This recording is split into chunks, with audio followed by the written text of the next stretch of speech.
صلى الله عليه وسلم.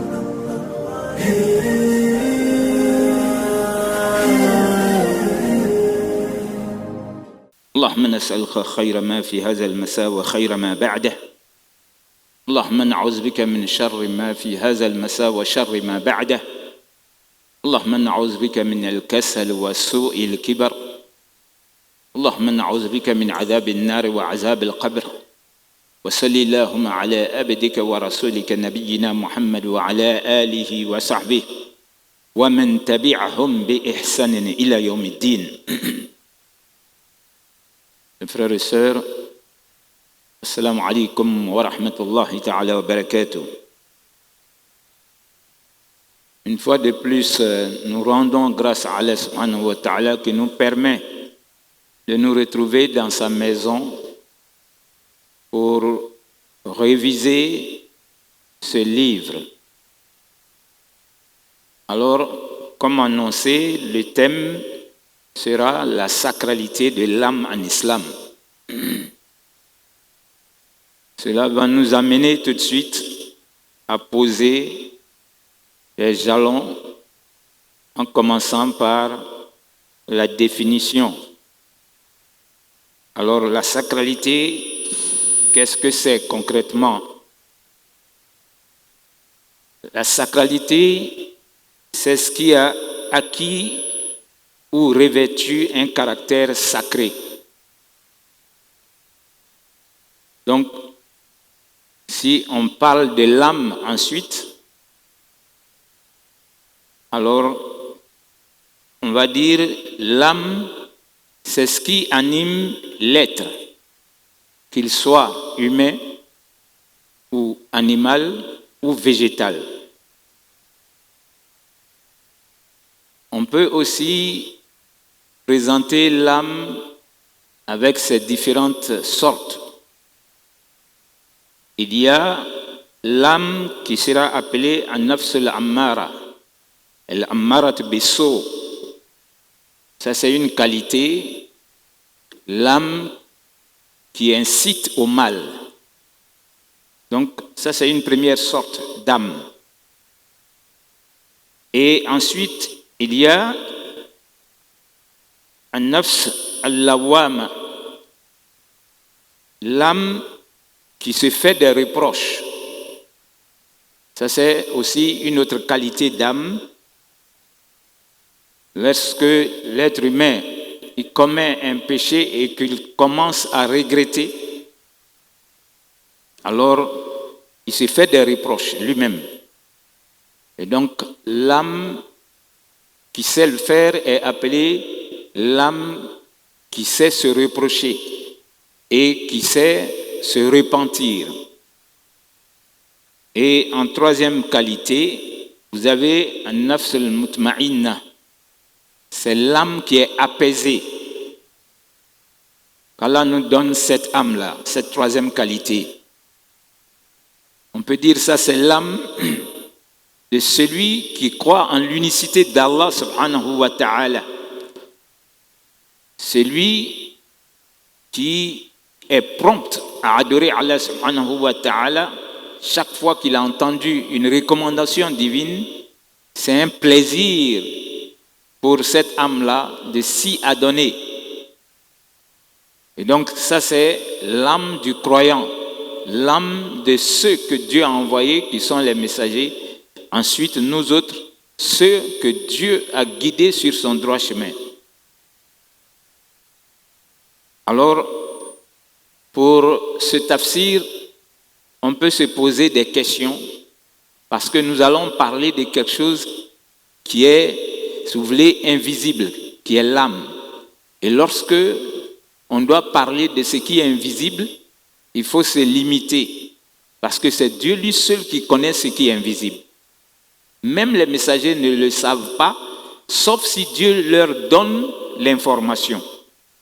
C'est pourquoi c'est important qu'on aille voir aussi dans les hadiths pour que ce soit notre, si vous voulez, notre guide dans ce thème qui est important, chers frères et sœurs.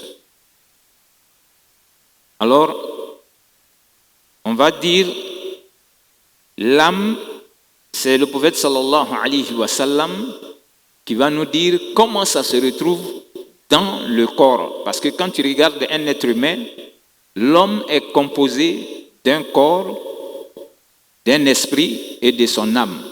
Le corps, c'est ce qu'on voit. Et l'esprit, on peut dire, c'est l'intellect. Et puis, il y a l'âme.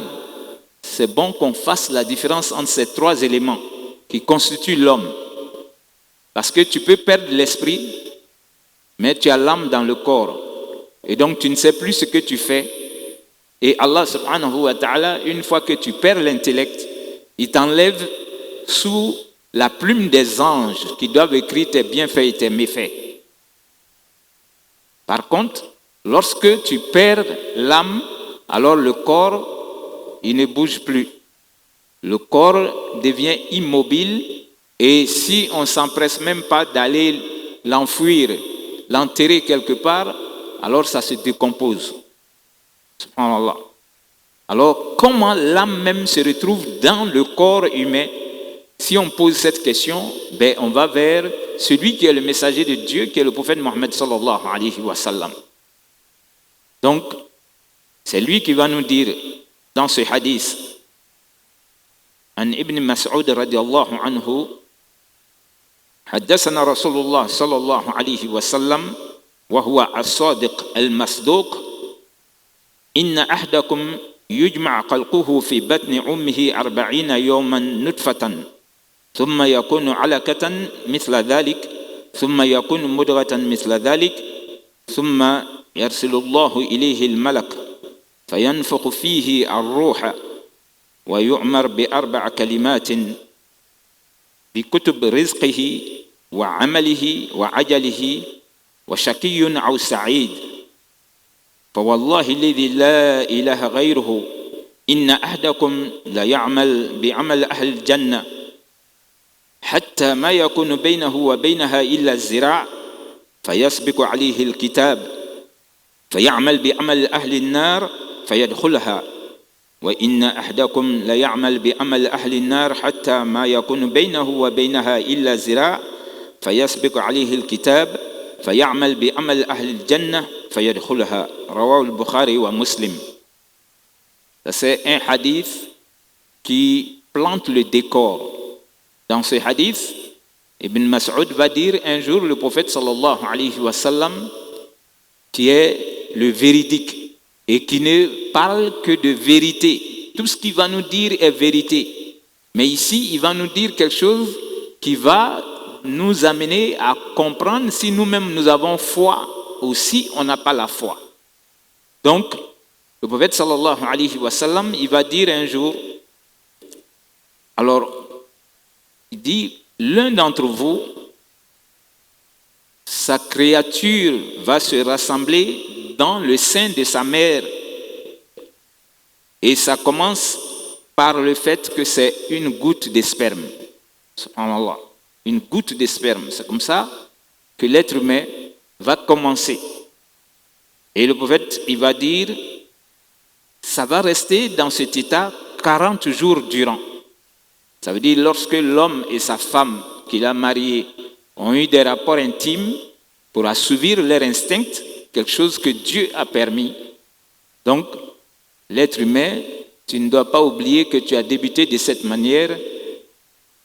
Ça va commencer par une goutte de sperme 40 jours durant ça dans cet état. Et puis après 40 jours, Dieu va échanger cette goutte de sperme en, si vous voulez, un caillot de sang. Donc ça devient un caillot de sang et ça reste dans cet état de caillot de sang aussi 40 jours durant. Ça va faire 80 jours. Et Allah subhanahu wa ta'ala, il va échanger maintenant ce caillot de sang en embryon. On peut dire en sangsue. Donc, Allah subhanahu wa ta'ala, quand ça va être maintenant 120 jours, alors que c'est devenu un embryon, il va envoyer un ange qui est chargé aussi du ventre, parce que les anges sont nombreux. C'est pourquoi personne ne connaît le nombre des anges. Donc, il y a des anges qui sont chargés de veiller sur nous, pour ne pas que quelque chose de mal nous arrive. Il y a des anges qui sont chargés du ventre de la femme. Qu'est-ce qui va se passer là-dedans? C'est ce hadith qui est en train de nous le dire. Alors, la femme même qui a son ventre, toi qui es le père, tu ne sais pas ce qui se passe là-bas. Et voilà que ça, c'est parmi les choses qu'on ne voit pas, mais que la foi t'amène à comprendre. Et pour vous dire que nous sommes dans la religion vraie, Wallah, la science a vu que ce que le prophète disait, au moment où il n'y avait pas de microscope, où il n'y avait pas de machine qu'on connaît aujourd'hui, ben, eux, ils sont en train de voir ça jusqu'on voit en vidéo maintenant. Subhanallah. Je vous dis qu'effectivement, ce messager est-elle véridique. Et tout ce qu'il dit est vérité, venant de Dieu lui-même. Et donc, quand ça est à l'état embryonnaire comme ça, Dieu envoie l'ange qui est chargé maintenant de venir écrire 4 choses. Alors, on va d'abord insuffler l'âme dans l'embryon. Quand ça atteint 120 jours, Dieu va permettre que l'âme soit insufflée. Donc, c'est pour vous démontrer que c'est Dieu lui-même qui détient l'âme. Et c'est lui qui donne l'ordre pour que ce soit insufflé dans un corps. Et c'est pourquoi il a rendu sacré. C'est lui qui donne l'ordre que ce soit insufflé dans un corps. Et si ça doit quitter ce corps-là, ça doit être fait avec l'ordre de Dieu. Ça ne se fait pas parce que toi tu veux, ou bien parce que l'autre ne veut plus voir ce corps-là. Non, c'est Dieu qui va ici. Il faut suivre ce hadith. Dans le déroulement, vous allez voir, c'est lui qui envoie l'ange insuffler l'âme dans ce corps et il va demander qu'on écrive 4 choses. Donc, Dieu va demander qu'on écrive d'abord la chance de la personne. Qu'est-ce que la personne va avoir en tant qu'homme et femme? La chance de la personne, c'est Dieu qui détermine ça. Subhanallah. Ensuite, quand il va sortir et qu'il va venir vivre sa vie de dunya, quel travail il va faire? Dieu a déjà décidé tout ça. Est-ce qu'il sera président? Est-ce qu'il sera ministre? Est-ce qu'il sera directeur? Est-ce qu'il sera valet? En tout cas, il sera berger. Dieu sait déjà. Alors, ça c'est écrit. Et quand la personne va venir, Wallah, ça va se réaliser. Parce que Dieu l'a créé pour qu'il vienne sur terre et qu'il puisse faire ce rôle-là. Ça sera sa fonction. Alors, il va dire d'écrire aussi wa ajaluhu, c'est-à-dire le temps que tu vas mettre dans ton existence de dunya, Dieu connaît. Qui que tu sois, tu ne peux pas dire moi je sais que je vais vivre 40 ans, 60 ans. Non, personne ne connaît ça. Ça sont des choses que Dieu a réservées pour lui-même. Donc, le jour que ça arrive aussi, c'est Dieu qui donne l'ange, qui donne l'ordre à l'ange d'aller retirer. Il y a des anges qui sont chargés de ça.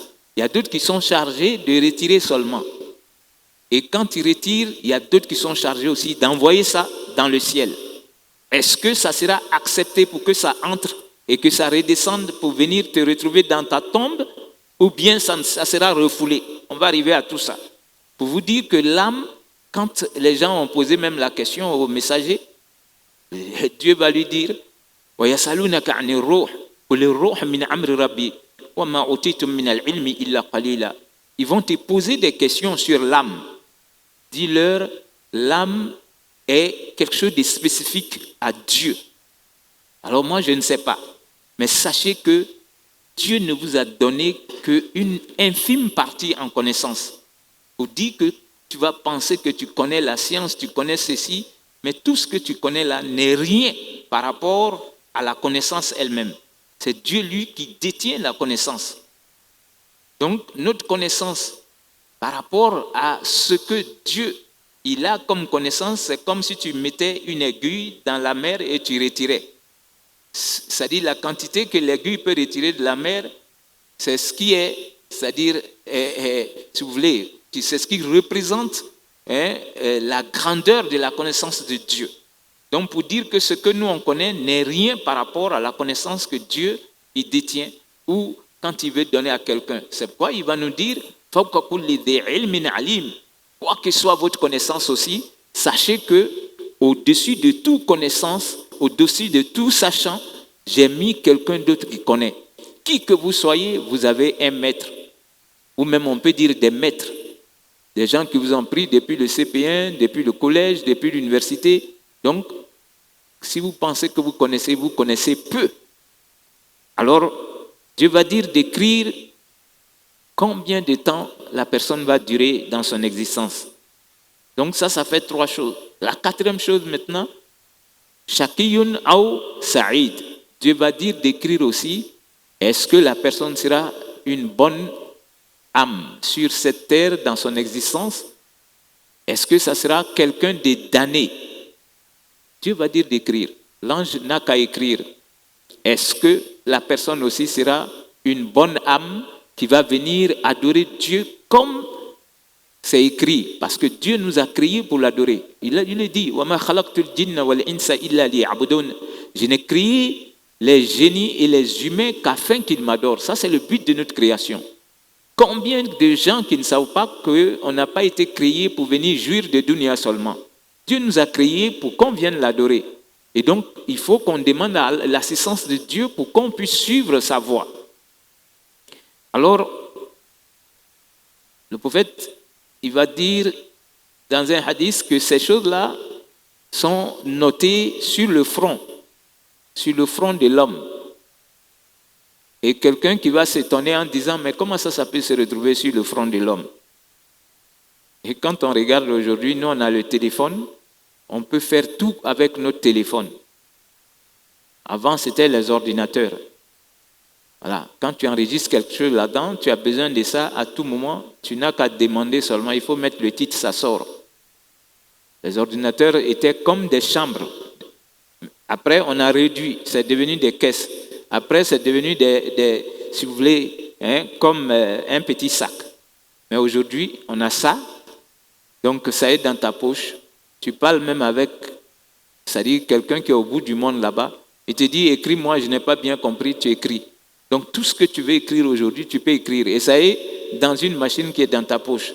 Donc, Dieu qui nous a créés, quand on donne une information par rapport à Dieu, l'être humain doit être d'accord que ça peut être fait. C'est comme quand on nous dit que lorsqu'on fait la salat sur le prophète sallallahu alayhi wa sallam, le prophète, il nous retourne notre salam quand on le salue. On ne comprenait pas ça mieux. Mais aujourd'hui, quand j'ai fait un texte ici, j'ai 300, 400, 500 personnes dans mon téléphone. Si je veux qu'ils le reçoivent, il suffit que je dise que c'est pour tous ceux qui sont dans mon contact. Quand j'appuie un bouton, tout le monde reçoit à la fois. Ce n'est pas comme ça qu'on se souhaite les bonnes fêtes aujourd'hui, les bons Jumu'ah. Tu veux que 10 personnes ou 100 personnes reçoivent à la fois, ils peuvent recevoir. Donc, la science nous démontre que tout ce qu'on dit dans les hadiths et que les gens ne pouvaient pas comprendre mieux, nous qui sommes contemporains de la science aujourd'hui, on doit savoir que Wallah, Dieu peut tout faire. Donc, c'est Dieu qui connaît. Si quelqu'un sera bien dans cette vie de dunya, il va adorer Dieu, ou bien si ce sera une personne qui va se rebeller contre l'ordre d'Allah subhanahu wa ta'ala. Donc, à la face que nous soyons parmi ceux qui seront soumis. Donc, le hadith poursuit en nous disant, le prophète dit, فَوَاللَّهِ الَّذِي لَا إِلَهَ غَيْرُ إِنَّ أَحْدَكُمْ لَا يَعْمَلْ بِعَمَلْ أَهْلِ الْجَنَّةِ حَتَّى مَا يَكُونُ بَيْنَهُ وَبَيْنَهَا إِلَّا الزِّرَاعُ. Il dit que l'un d'entre vous peut être en train, il jure par Dieu, Dieu qui est l'unique, il n'y a point d'autre divinité que lui. Il dit, l'un d'entre vous peut être en train de s'adonner aux œuvres des gens qui vont entrer au paradis. Et il sera en train d'être, en train d'adorer Dieu devant nous. On l'apprécie même, on dit non, pour moi il est bien. Le prophète dit, ce qui est écrit là. C'est-à-dire, il va rester entre la personne et le paradis, ne serait-ce qu'un pas. Alors, comme c'était écrit que ce n'est pas quelqu'un qui sera sauvé à l'au-delà, ça sera un damné, alors il dit que ce qui est écrit va le rattraper. L'écrit de Dieu va rattraper la personne et la personne va s'adonner maintenant à ce qui va la condamner le jour de la résurrection. qui est que la personne peut renier sa foi. Combien de fois on a vu ça? À quelques jours de la mort, la personne vient dire que j'ai renié ma foi musulmane. Cette affaire d'islam-là, vraiment, moi, la personne sort devant tout le monde. Vous allez tout faire, il dit non. Alors que c'est lui qui était à la mosquée, il balayait la mosquée, il remplissait les jarres de la mosquée, il était, toutes les cérémonies, il est là. Mais à quelques jours ou quelques heures, la personne vient renier sa foi. Subhanallah, qu'Allah nous préserve de cela. C'est pourquoi ça se trouve dans les doigts du prophète. Lorsqu'on a la fin d'une prière et qu'on a fini la tashahhud et la salat ibrahimiyya, Allahumma inni a'uzbika min azab al-qabr ou min azab al-jahannam. Les deux peuvent se dire, Jahannam ou Qabr avant. Allahumma a'uzbika min azab al-jahannam wa min azab al-qabr wa min fitnat al-mahya wal mamat. Fitnat al-mahya, c'est l'épreuve de la vie. L'épreuve de la vie, c'est quoi? C'est cette épreuve-là. Renier sa foi au moment où il ne reste que quelques minutes pour aller rencontrer Allah subhanahu wa ta'ala. Subhanallah. Ah donc, il va dire le contraire aussi. Il y a des gens, c'est-à-dire tout le monde désespère d'eux. Alors, il s'adonne à tout ce qui est prohibé, tout ce que Dieu n'aime pas. Quand tu le vois, tu ne veux même pas le sentir. Mais comme Dieu, il a prescrit que cet homme-là ou cette femme-là va aller au paradis, à quelques heures ou à quelques jours de sa mort, la personne vient embrasser l'islam.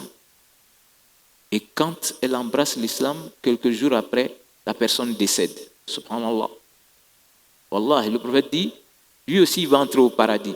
Donc il a donné deux exemples comme ça à ses disciples et que nous aussi, on doit profiter de ces exemples-là. Donc le premier, c'était quelqu'un qui était parmi ses disciples. Quand ils allaient même en djihad, c'est-à-dire on le voyait, il attaquait les mécréants. Il était très brave. Mais le prophète sallallahu alayhi wa sallam, il a vu son comportement, mais il a dit aux gens que ce gars-là, il va mourir mécréant. Oui. Bon, comme le prophète a parlé de lui, parmi ses disciples, il y a d'autres qui prenaient des cases, c'est-à-dire ils prennent une situation, un cas, et ils veillent dessus. Donc, il y a quelqu'un qui a suivi la vie de ce monsieur-là jusqu'à ce que c'était une bataille, je crois que c'était Uhud. Quand ils vont arriver à cette bataille-là, lui, il a pris une flèche. Quand il a pris la flèche, lorsque tu meurs dans une bataille où les mécréants se battent contre l'islam, parce qu'eux, ils veulent qu'on n'adore pas Dieu, toi, tu veux qu'on adore Dieu, alors en ce moment-là, c'est une djihad. Ce n'est pas la djihad qu'on voit aujourd'hui. D'autres vont prendre des terres d'un pays comme ça pour dire que oui, nous, on est en train de faire la djihad. La djihad a ses conditions. En islam, on ne fait pas la djihad comme ça.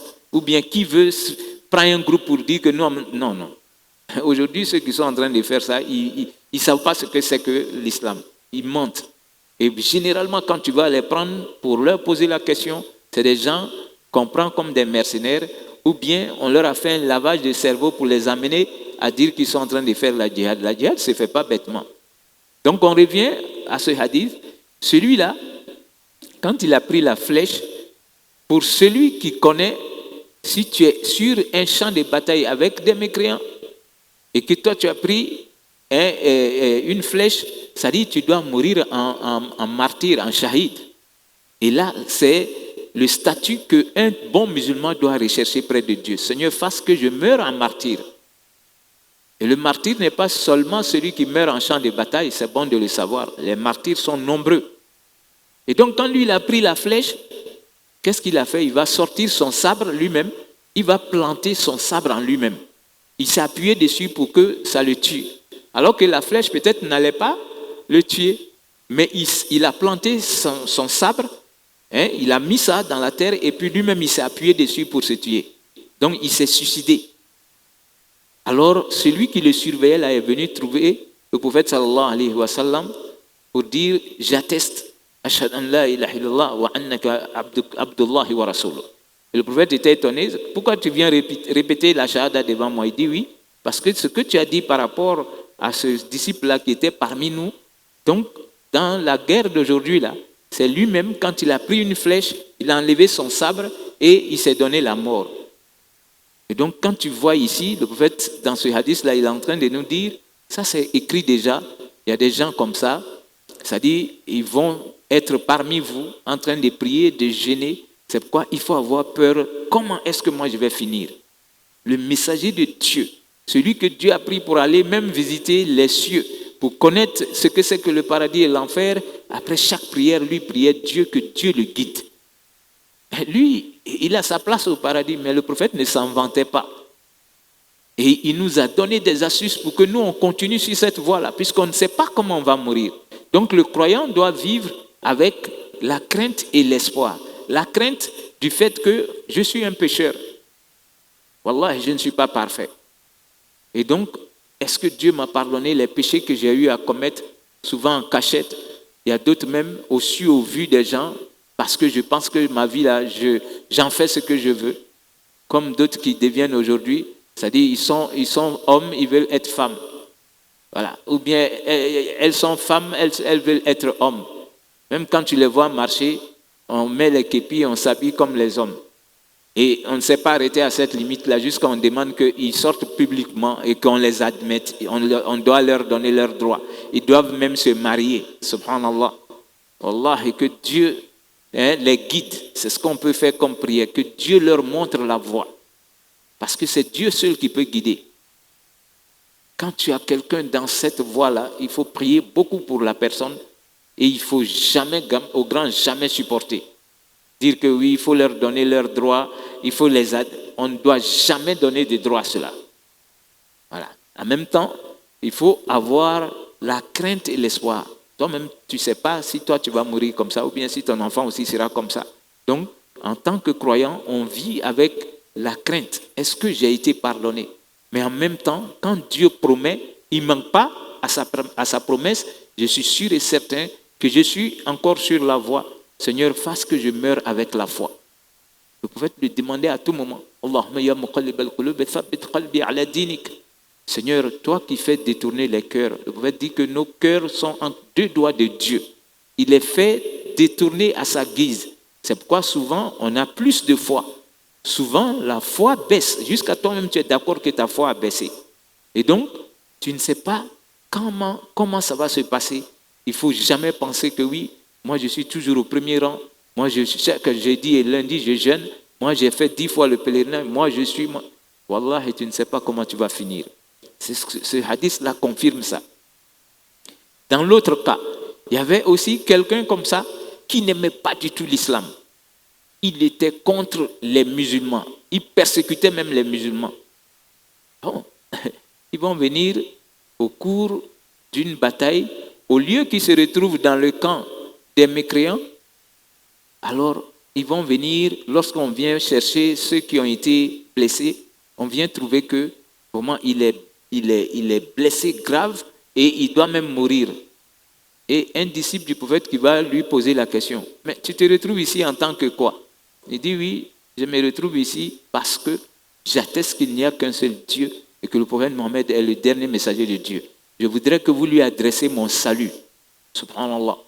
Et donc, celui qui l'a vu mourir comme ça est venu dire au prophète que vraiment un tel, il m'a dit de vous adresser son salut et il a attesté qu'il n'y a qu'un seul Dieu et que toi, tu es le dernier messager de Dieu. Le prophète dit qu'il va entrer au paradis alors qu'il n'a jamais prié. Vous vous rendez compte, il n'a pas fait de prière, mais il est venu, il s'est battu, mais avant de mourir là, non, lui il dit non, que c'est Dieu qui est l'unique à adorer. Et le prophète Mohammed, Wallah, la religion qu'il a envoyée, c'est la vérité, et que lui croit en ça avant de mourir. Et quand tu le regardes, il n'a jamais prié, il n'a jamais jeûné. Subhanallah. Donc pour vous dire que Allah subhanahu wa ta'ala, il est celui qui a créé l'âme et personne, que ce soit le messager, que ce soit qui que ce soit, personne ne sait c'est fait de quoi. C'est Dieu qui a répondu comme ça. Il n'a pas voulu dire aux gens comment il a fait l'âme, mais il sait qu'on doit avoir l'information que c'est lui qui donne l'ordre que ce soit insufflé dans notre corps. Donc, ici, on va se poser encore quelques questions. Alors, est-ce que l'être humain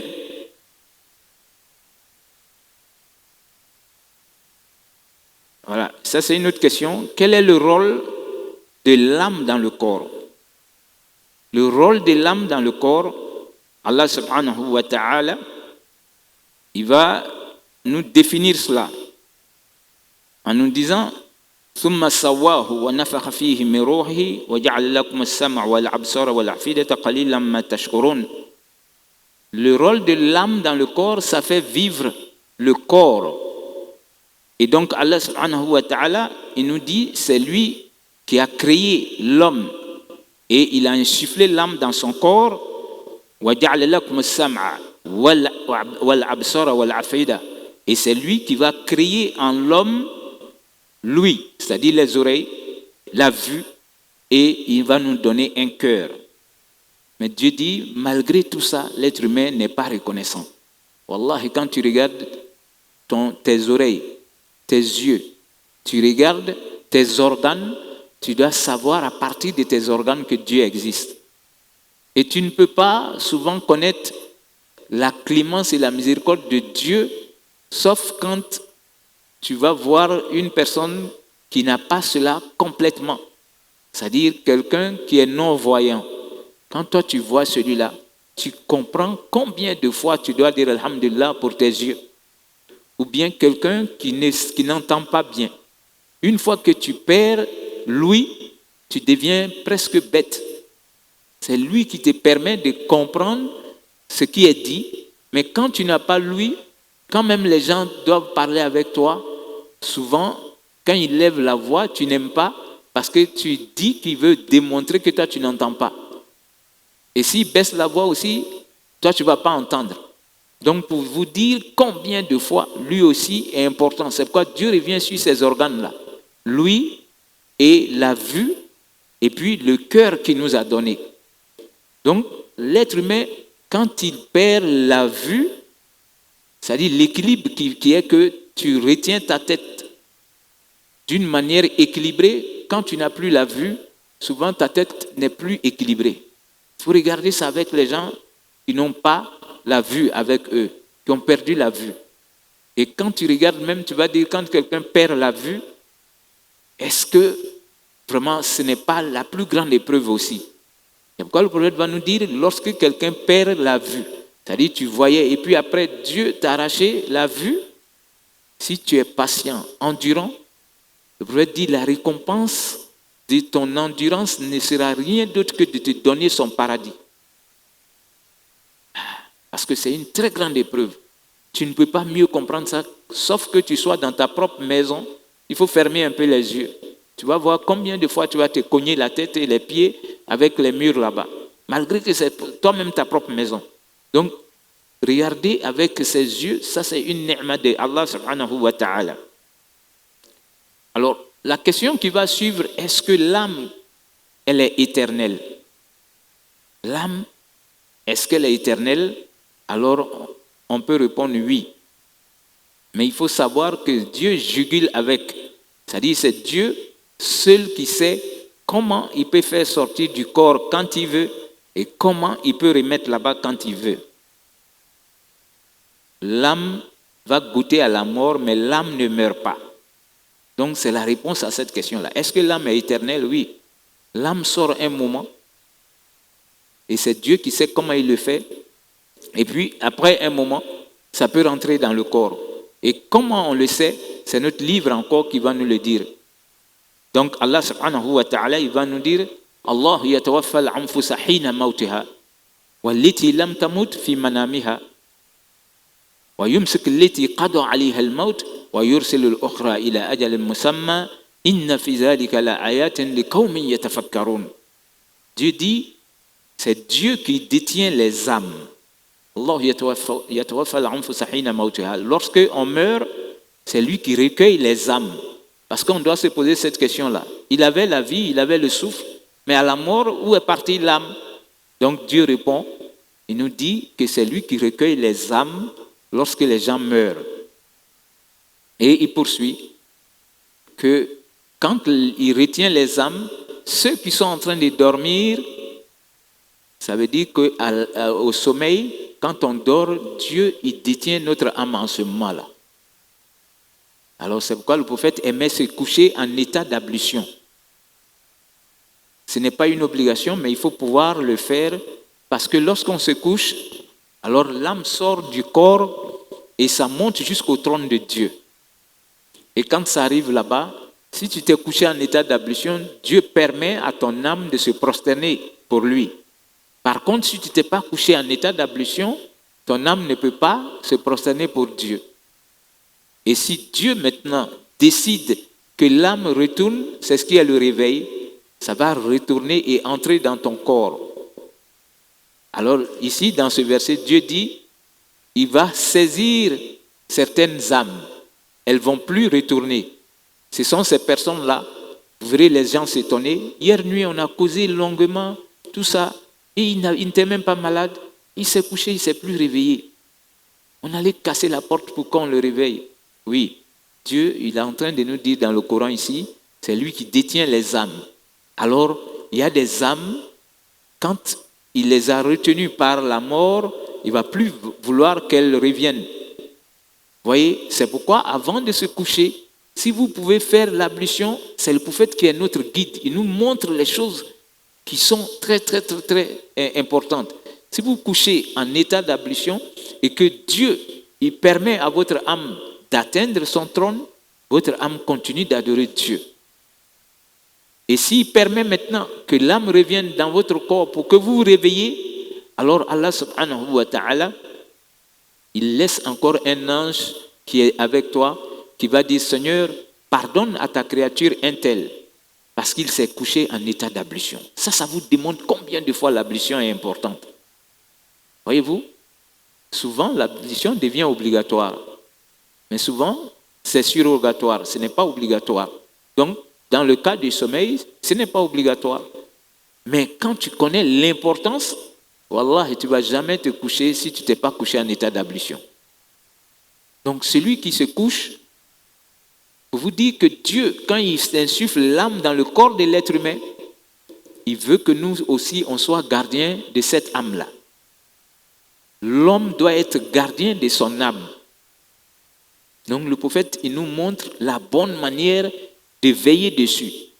Quand le prophète se couchait, il avait plusieurs doigts. Il faut en connaître. Plusieurs doigts pour dormir.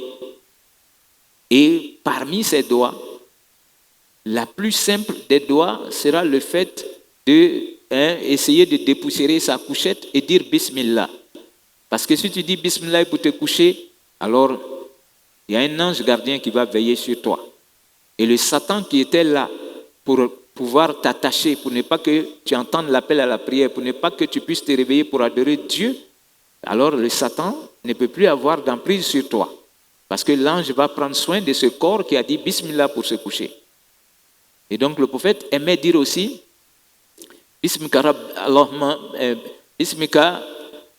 adau janbi wa bika arfa'uhu fa in amsakta nafsi farhamha wa in arsaltaha fahfazha bima tahfaz bihi ibadaka salihin. Bismika rabbi wada'tu janbi fa in amsaktaha farhamha wa in arsaltaha fahfazha bima tahfaz bihi ibadaka salihin. Moi j'aime celle-là. Pourquoi? Va dire Seigneur, par ton nom, je me couche. Le nom de Dieu, c'est Bismillah en le disant. C'est la version qui est plus courte. Par contre, la version développée, c'est ce que je suis en train de vous dire. Bismika rabbi wada'tu jambi. Alors, Seigneur, par ton nom, je me couche. Wabika arfa'uhu. Donc c'est par ta permission aussi, Seigneur, que je pourrais me réveiller. Une manière de reconnaître la grandeur de Dieu. Wallah, c'est Dieu qui donne le sommeil. Et quand tu as dormi, te réveiller là. C'est pas parce que tu veux, hein. Wallahi, c'est par la permission de Dieu. C'est pourquoi Dieu le dit dans le Coran. Quand vous dormez là, j'ai vos âmes. Je vais retenir certaines âmes. Et ceux que je ne vais pas retenir, je vais leur retourner leurs âmes pour l'échéance, le moment que j'ai prévu. Donc, quand ton âme revient là, c'est parce que Dieu l'a voulu. Ce n'est pas parce que toi, tu voulais te réveiller. Et même avoir le sommeil, personne ne se donne le sommeil, hein, c'est une grâce de Dieu. Combien de gens qui vont te dire, j'ai l'insomnie, je ne sais pas, qu'est-ce qu'il faut prendre pour... Tu cherches le sommeil souvent avec des remèdes et tout ça. Mais c'est Dieu qui donne ça pour que ton âme puisse être apaisée. Et donc, dans cette doigt, tu dis, Seigneur, si je dois me réveiller, je sais que ça sera par ta permission. فَإِنْ أَمْسَكْتَهَا فَارْحَمْهَا. Seigneur, mais si tu dois garder mon âme dans ce sommeil, je te demande d'avoir pitié de mon âme. وَإِنْ أَرْسَلْتَهَا فَاحْفَظْهَا بِمَا تَحْفَظْ بِهِ عِبَادَكَ الصَّالِحِينَ. Par contre, si tu auras pitié de moi et que tu vas vouloir que mon âme revienne dans cette vie de dunya, Seigneur, je te demande de la protéger comme tu protèges tes pieds serviteurs, c'est-à-dire comme tu protèges les messagers, comme tu protèges ceux qui sont sur terre, qui ne commettent pas de péché. Wallahi, quelqu'un qui va faire cette bénédiction pour dormir, et quand il se réveille, la personne est sous la protection de Dieu. Si tu touches à cette personne, tu as touché à Allah subhanahu wa ta'ala. Parce que lui sait que s'il peut dormir, c'est par la permission de Dieu. Et demain, déjà, il est en train de préparer demain. Il dit, Seigneur, si tu permets que je me réveille, je te confie mon âme, il faut la protéger comme tu protèges tes pieux serviteurs qui commencent par les messagers, les prophètes et les walis de Dieu. Donc Dieu va charger un ange qui va veiller sur cette personne-là. Wallahi, ça peut être une personne qui marche à pied, toi tu es dans ta Mercedes. Toi tu t'es couché pour dormir avec TikTok, avec beaucoup de musique dans tes oreilles, tu n'as rien dit à Dieu. Toi tu as dormi avec Satan.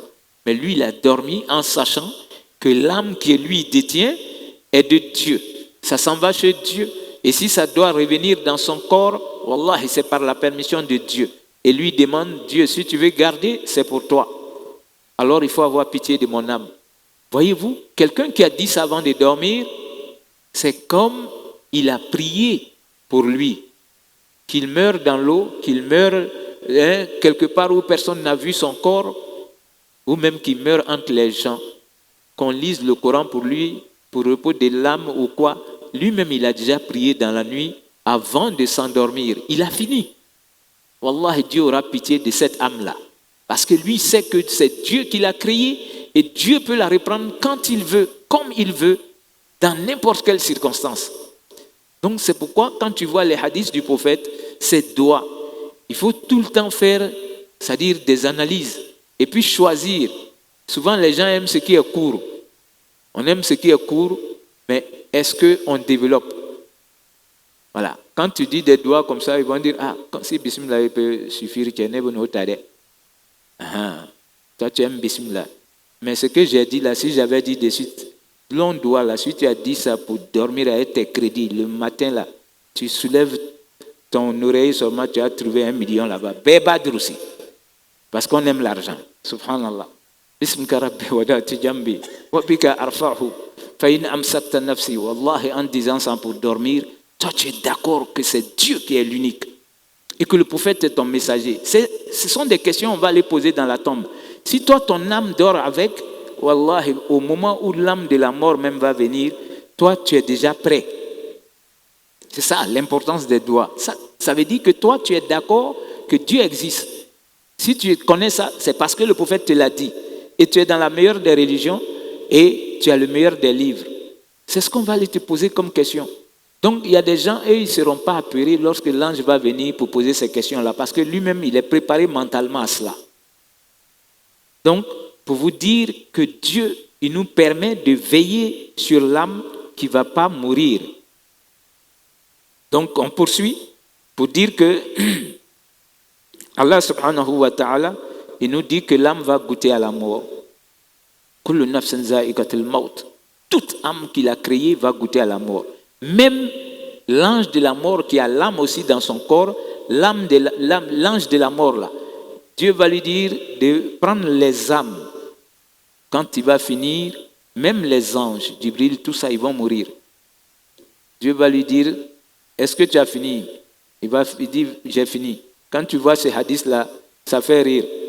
Dieu va lui dire, tu as pris l'âme de tout ce que... Il dit, j'ai fini, Dieu. Dieu dit, va faire un tour encore. Il va faire le tour pour venir. Que c'est fini, que c'est fini. Dieu va dire, il reste toi-même. Hein? Tu as pris pour votre chef Jibril, les autres anges, Michael et tout le monde. Il reste toi-même, Azraïl. Dieu va dire, il faut commencer pour toi-même maintenant. Subhanallah. Wallah, quand tu vois ce hadith-là, quand il va attraper un peu, il va dire, ah Dieu, que ça fait mal. Ah bon, et les autres ont goûté, toi-même tu vas goûter aussi. Ah, Wallah, qu'Allah facilite pour nous. Le jour où on va quitter cette vie de dunya, le jour où l'ange va venir, Wallah, quand tu vois les hadiths dessus, on va venir et on va te faire le salam. L'ange, quand il va venir, celui qui doit venir retirer l'âme là, il va te faire le salam. Et en ce moment-là, les gens sont autour de toi. Est-ce qu'il n'y a pas le meilleur professeur, il n'y a pas ceci? Mais toi, tu n'es plus dans cette vie de dunya. Tu vois ce qu'eux, ils n'y voient pas. Et il y a d'autres qui sont là, qui doivent prendre avec lui. Quand il va finir son travail, lui, c'est de retirer l'âme du corps. Et ceux qui doivent prendre, si c'est une bonne âme, ils vont l'envelopper dans un tissu qui est venu du paradis et qui sent bon. Et ils vont commencer à partir avec, parce qu'ils sont des groupes. Le prophète dit dans ce hadith, si c'est une bonne âme, qu'Allah fasse que notre âme soit bonne, quand ils sont en train de traverser les différents cieux, les anges vont s'étonner du parfum. Ils vont demander, ça c'est quelle âme? On va dire ton nom et le nom de tes géniteurs. C'est l'âme de un tel, fils de un tel. Et ils vont s'étonner parce que l'odeur qui ressort de ton âme, même les anges seront surpris. Et ils vont aller avec, et Dieu va permettre de voir cette âme-là. Et il va donner sa permission maintenant qu'on retourne avec l'âme parce que ça doit venir habiter le corps encore qui sera couché dans la tombe pour attendre des anges qui vont venir lui poser maintenant des questions. Par contre, si c'est une âme damnée, je vais citer les trois sortes. Si c'est une âme damnée, qu'est-ce qui arrive? Le prophète dit, quand on va arracher avec difficulté, la personne va souffrir. Une fois que l'ange de la mort a fini de retirer ça du corps, il remet en même temps à ceux qui sont prêts pour envoyer. C'est toute une délégation d'anges. Mais ils vont mettre ça dans un tissu qui est venu de l'enfer. Et cette âme-là sent tellement mauvaise.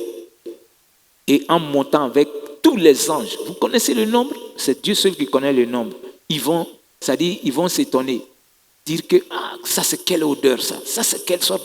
Ils vont dire c'est l'âme d'un tel, fils d'un tel, qui est en train d'aller pour rencontrer Dieu. Subhanallah. Donc les anges dans les cieux, c'est-à-dire seront dégoûtés de cette odeur-là. Ça c'est l'âme de ceux qui pensent qu'ils peuvent faire de leur vie ce qu'ils veulent. Subhanallah. Et quand ça va arriver là-bas, est-ce que ça va entrer pour aller jusqu'au trône de Dieu? Dieu, il va dire dans le Coran, وَالَّذِينَ كَذَّبُوا بِآيَاتِنَا وَالَّذِينَ كَذَّبُوا. L'ordinateur, il ne faut pas dormir. وَالَّذِينَ كَذَّبُوا بِآيَاتِنَا وَاسْتَكْبَرُوا عَنْهَا. Subhanallah. Ceux qui ont renié nos signes, وَاسْتَكْبَرُوا عَنْهَا, et qui ont été orgueilleux, qui ont dit, ça ce sont des histoires. وَاسْتَكْبَرُوا عَنْهَا لَا تُفَتَّحُ لَهُمْ أَبْوَابُ السَّمَاءِ. Dieu dit, les portes des cieux ne vont pas s'ouvrir pour leur âme. Lorsque ton âme va faire ce voyage-là, parce qu'elle s'en va pour pouvoir avoir l'agrément de Dieu avant de redescendre dans le corps. Dieu dit, ces âmes-là, la tufattahu lahum abwabu sama, les portes des cieux ne leur seront pas ouvertes. La tufattahu lahum abwabu sama, wala tadkhulun al-jannata hatta yalija al-jamal fi samil khiyat. Subhanallah. Dieu dit, on ne va jamais leur ouvrir les portes des cieux pour que l'âme puisse venir jusqu'au trône, et ces âmes-là n'entreront jamais au paradis. Si toutefois, c'est-à-dire le chameau ne peut pas passer par le chat de l'aiguille. Le chat de l'aiguille, c'est le petit trou qu'on voit sur l'aiguille. Dieu dit, les mécréants, leur âme n'entrera jamais au paradis, sauf si le chameau peut passer par le trou de l'aiguille. Est-ce que ça c'est possible? Ce n'est pas possible. Donc, il va dire, et c'est de cette manière que nous récompensons ceux qui sont les mécréants. Donc, quand tu es mécréant, dis-toi que le paradis est devenu quelque chose qui est prohibé pour toi. Haram, tu ne vas pas entrer.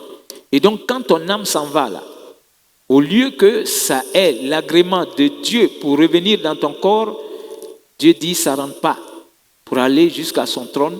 Et Dieu, il va condamner cette âme qui va redescendre et venir entrer dans ce corps. Subhanallah. C'est pourquoi chez nous, dans notre religion, lorsque quelqu'un décède, on l'enterre pour ces deux raisons. Le prophète dit, si c'est une bonne âme et que vous la retenez plus de 48 heures, souvent une semaine, on est en train de voir si on doit payer les uniformes. Son fils n'est pas venu des États-Unis, à Dolata Bolata.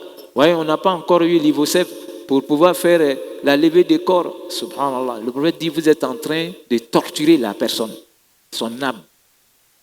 Parce que l'âme a fini avec notre mensonge de dunya.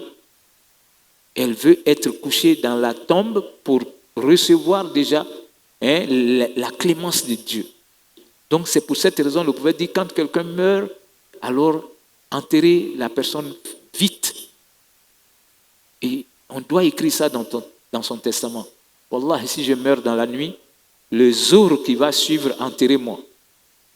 Le jour qui va suivre, je souhaite que je sois enterré. Et si ça a duré plus que ce soit 24 heures. Pourquoi? Parce que quand vous allez garder là, ça va servir à quoi? Si ce n'est pas des dépenses. Aujourd'hui, il y a des musulmans qui se vantent de ça.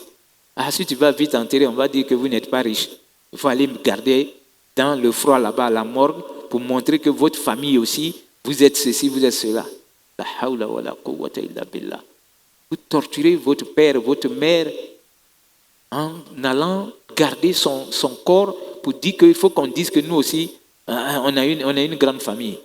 Et souvent, lorsque la personne était souffrante, personne n'est venu lui rendre visite.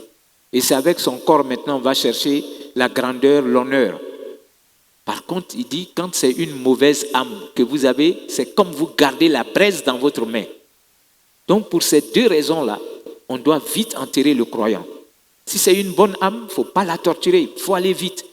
Mais ceux qui sont allés au pèlerinage, vous avez vu ça. Il n'y a pas d'heure pour enterrer en Arabie Saoudite, que ce soit en Médine ou à la Mecque.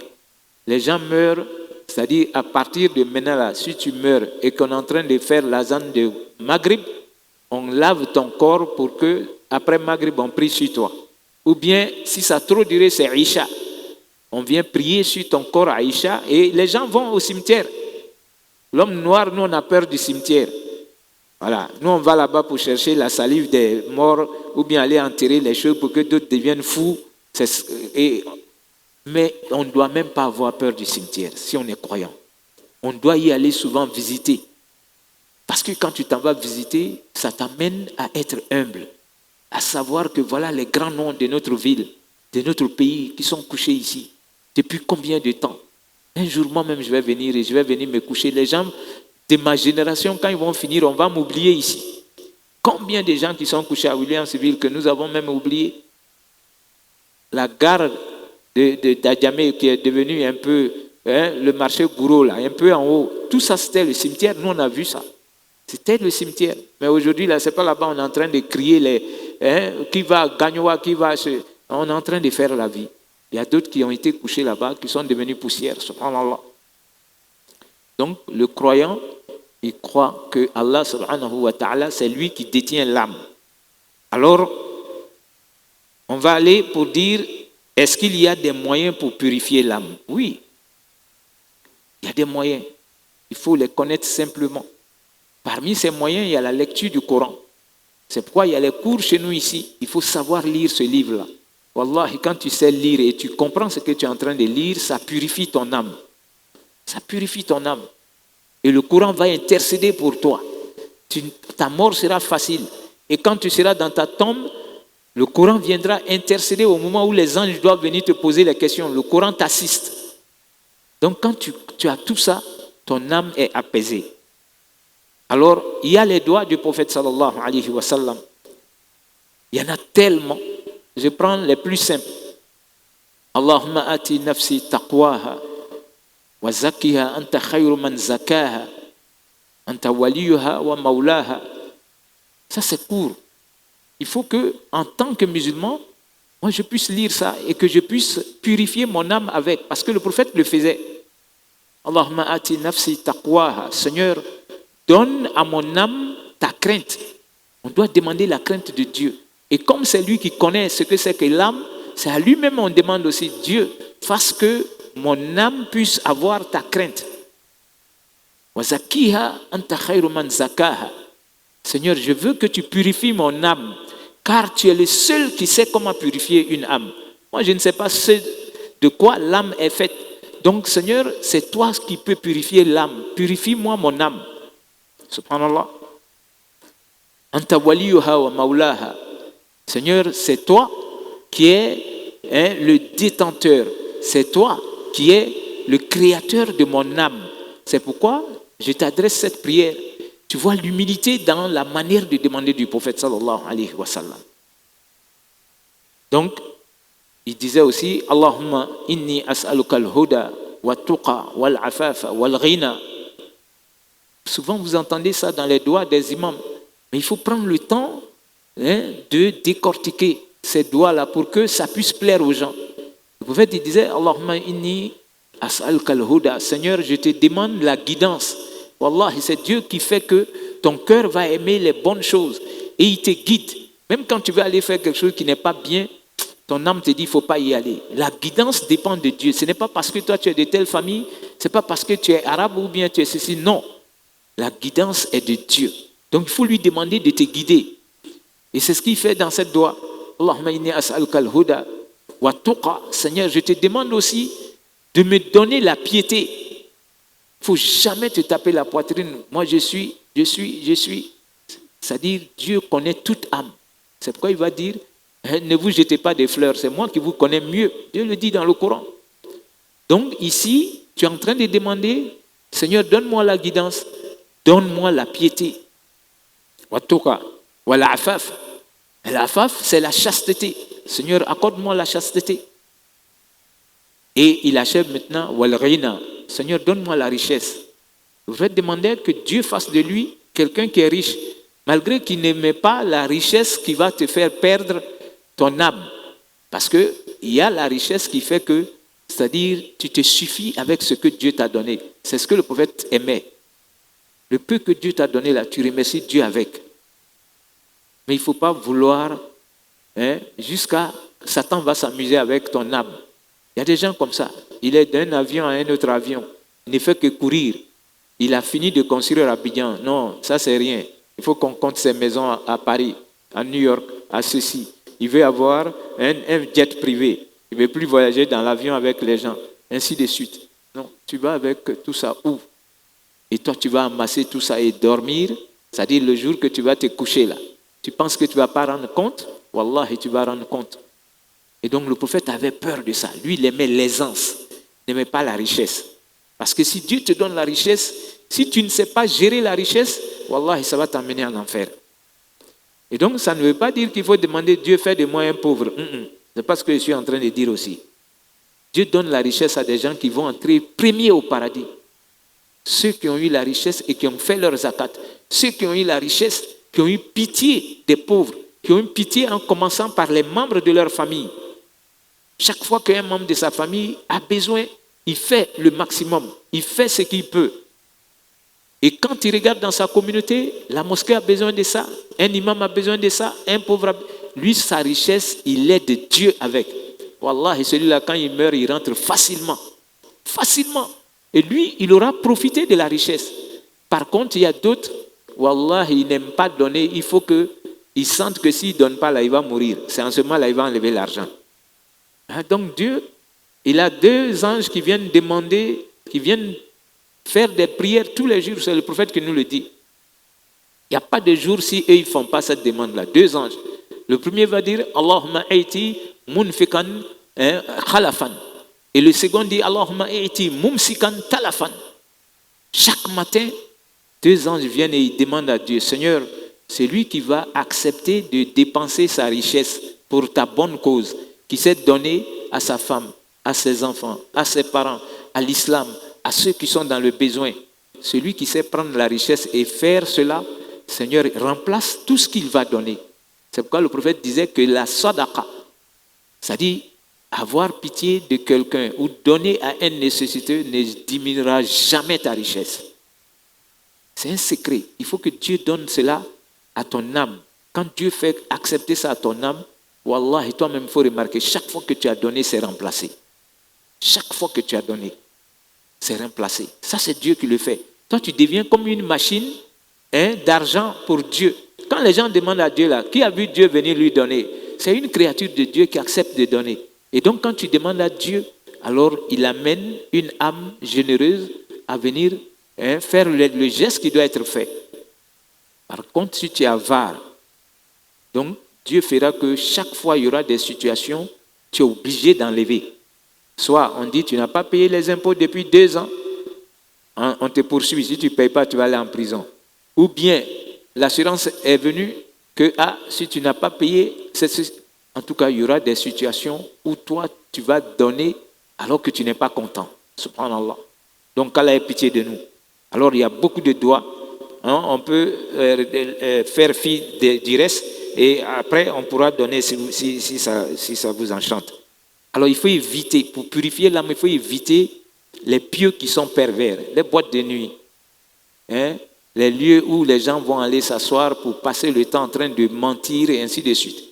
Donc tous les lieux qui sont pervers, il faut les éviter pour purifier ton âme. Voilà, si toi tu aimes les lieux comme ça, tu aimes les boîtes de nuit, tu aimes les lieux où il y a les meetings de danse et choses, mais ton âme va aimer dunya. Donc, tu ne peux pas purifier l'âme si tu aimes les lieux qui sont prohibés par Allah subhanahu wa ta'ala. Il faut faire attention aussi à la compagnie. On ne prend pas tout le monde comme compagnon. Que tu sois homme ou femme, tu dois regarder, est-ce que moi je peux marcher avec l'homme là? On dit, dis-moi qui tu suis, je te dirai qui tu es. Toi, tu n'aimes pas l'alcool, la drogue, mais tu dis, non, moi je les suis, mais je ne fais pas. Wallahi, le jour que Satan va te terrasser, toi tu vas dire aux autres que ils prennent une seule dose. Moi je suis fort. Voilà. Pour essayer là, j'ai pris 3 en même temps. Parce que ce sont tes amis, ils vont se moquer de toi. Tu n'aimes pas l'adultère, tu suis ceux qui aiment l'adultère. Tu vas goûter un jour. Donc, il faut choisir la bonne compagnie pour purifier l'âme. Donc, il faut fréquenter les lieux qui plaisent à Dieu. Il faut fréquenter les hommes de Dieu, les gens qui sont pieux, les gens qui peuvent t'amener à purifier ton âme. C'est comme ce que vous faites là, venir assister au tafsir. Personne ne vous oblige à venir, mais c'est parce que vous aimez Dieu que vous venez là. Et donc, venir écouter la parole de Dieu purifie l'âme. Moi, je connais des gens qui sont venus des villes environnantes, se déplacer là, prendre un transport et venir. C'est parce que tu aimes Dieu. Ce n'est pas celui qui est en train de dire non. C'est parce que toi-même tu aimes écouter la parole de Dieu. Tu as fait qu'il y a des hommes et des femmes comme ça. Wallah. Et donc ça purifie ton âme. Quand tu quittes un cercle comme ça, tu pars sans aucun péché. Et tu as appris, ça apaise ton âme. Donc, pour dire que Allah subhanahu wa ta'ala, il y a plusieurs moyens. Alors pour gagner du temps aussi, on peut poser cette question-là. Pourquoi l'âme même a été sacralisée par Dieu? Ça a été sacralisé parce que Dieu nous connaît trop, nous les humains. Donc, il a voulu que ce soit un objet sacré pour nous éprouver. Lui, il va dire ça, c'est sacré. C'est comme il nous dit, le mois de Ramadan est sacré. Les autres mois, 4 mois, qui sont appelés Al-Ashhur al-Hurum, c'est des mois sacrés. C'est-à-dire, au cours de ces mois-là, tu dois t'éloigner du péché et faire ce qui plaît à Allah subhanahu wa ta'ala. C'est pour te mettre en épreuve pour voir est-ce que tu vas faire attention aux recommandations divines. Et donc, au cours des mois sacrés, que ce soit le Ramadan ou les autres 4 mois, l'être humain doit faire ce qui plaît à Dieu et s'éloigner de ce qui ne plaît pas à Dieu. Donc, il a voulu que l'âme soit sacrée pour voir qui va respecter l'âme, qui ne va pas s'adonner à des actes qui vont mettre l'âme en danger. Donc, c'est pour, dans un premier temps, nous observer pour connaître qui est qui. Alors, c'est pourquoi, pour vous dire que c'est sacré, le Coran va nous dire من أجل ذلك كتبنا على بني إسرائيل أنه من قتل نفسا بغير نفس أو فساد في الأرض فكأنما قتل الناس جميعا وَمَنْ أَحْيَاهَا فَكَأَنَّمَا أَحْيَا النَّاسَ جَمِيعًا. Alors, Dieu, il va dire, lorsque les deux fils de Adam, ils vont s'entretuer. Il y a un qui va tuer son frère parce que lui, il ne voulait pas que son frère prenne sa sœur. C'est-à-dire que Adam, quand il a commencé à faire les enfants, c'est comme ça que Dieu a peuplé la terre. Notre mère Hawa donnait naissance aux jumeaux, un homme et une femme. Et donc, vous, quand vous venez, ceux qui vont venir derrière vous, hommes et femmes aussi, toi, tu prends la femme de celui qui est venu derrière toi comme jumeau, et lui, il prend ta sœur. C'est comme ça les gens se mariaient. Alors lui, il a trouvé que sa jumelle, disons, est plus belle. Il a trouvé que celle que lui devait prendre, il dit non, lui, il ne veut pas celle-là, elle n'est pas jolie. Donc ça a été malentendu, conflit, jusqu'à ce que il s'est décidé que vraiment, lui et son frère, ils n'ont qu'à faire des sacrifices pour demander à Dieu si ce que lui veut faire là, c'est faisable. Ils sont allés faire les sacrifices. Quand on faisait les sacrifices, on déposait son sacrifice sur la place. Et si Dieu avait accepté ton sacrifice, il y a un feu qui venait du ciel pour consommer toi ton sacrifice. Ça veut dire que Dieu a accepté. Par contre, si Dieu ne veut pas, ça reste là. Ça peut être un mouton, ça peut être ce que c'est. Quand ce n'est pas consommé par le feu, ça veut dire que Dieu n'a pas accepté. Donc Dieu a accepté le sacrifice de son frère, ça l'a irrité de plus. Alors il a juré qu'il va le tuer même. Donc il l'a tué. Subhanallah. Son frère lui a dit, si tu veux me tuer, il faut tuer. Moi je ne vais même pas lever ma main. Donc lui n'a pas levé la main, il l'a tué, mais il était dans le regret maintenant. C'était la première personne à mourir sur terre. Et lui, il ne savait pas que faire de son corps. Qu'est-ce qui s'est passé? Dieu, pour le guider, il va envoyer 2 corbeaux qui vont se battre et l'autre va tuer l'autre. Et puis, il va commencer à creuser et puis enfuir le corps de l'autre. C'est là, lui, il va comprendre. Pour vous dire qu'on ne finit pas d'apprendre, c'est là, il va dire, au lieu de laisser le corps de mon frère, puisqu'il était maintenant dans le regret, il dit, mais autant l'enfuir parce que ça va se décomposer, pourrir et tout ça.